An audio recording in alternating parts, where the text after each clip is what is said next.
warahmatullahi wabarakatuh. Saya Srilanti S dengan NIM akhiran 051 akan menjelaskan secara singkat tentang materi genetika dan pewarisan sifat. Sebelum itu, apakah kalian pernah membandingkan wajah kalian sendiri dengan orang tua ataupun saudara-saudara ketika bercermin? Kira-kira wajah kalian lebih mirip dengan siapa? Lalu, apakah warna kulit kalian juga sama dengan orang tua atau saudara kalian?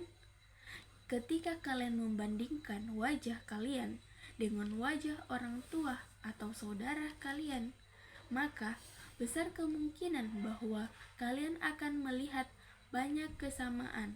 Kenapa? Sebab beberapa sifat yang kalian miliki sebenarnya adalah pewarisan dari kedua orang tua. Oleh karena itu, kalian akan memiliki kemiripan dengan orang tua ataupun saudara kandung.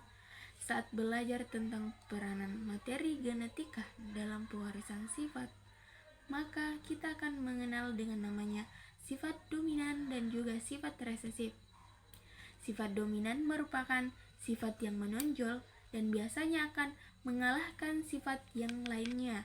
Sementara sifat resesif merupakan sifat yang akan kalah atau karakteristik yang akan ditutupi. Sedangkan fenotip merupakan perwujudan dari ekspresif gen atau ekspresif karakter yang dapat kita lihat. Sementara susunan informasi genetik dari seorang individu yang mengkode karakter fisik disebut genotip. Fenotip individu bisa diperkirakan apabila kita mengetahui genotip masing-masing, sebab ekspresif genetik tergantung dengan dominan atau resesifnya alel.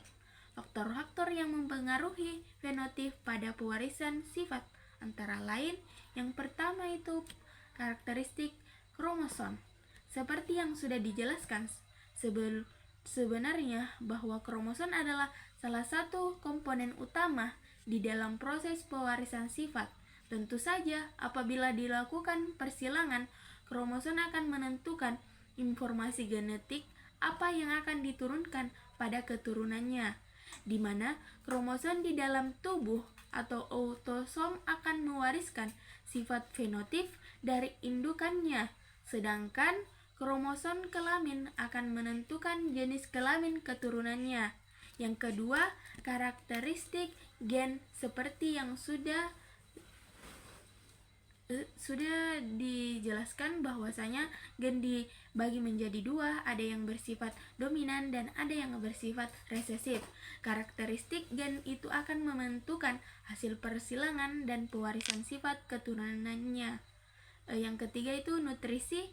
Di dalam proses pewarisan sifat juga bisa dipengaruhi oleh nutrisi yang masuk ke dalam tubuh makhluk hidup. Apabila unsur-unsur tubuh telah dipenuhi dengan baik, terlebih dengan protein, maka pewarisan sifat yang akan berjalan dengan baik. Misal saja, pada sebuah tanaman yang tumbuh memperoleh nutrisi yang baik, maka tanaman tersebut juga akan menghasilkan keturunan yang baik seperti indukannya. Begitu juga sebaliknya. Yang ketiga, kondisi lingkungan. Kondisi lingkungan cukup mempengaruhi pada proses fisiologi yang terjadi di dalam tubuh.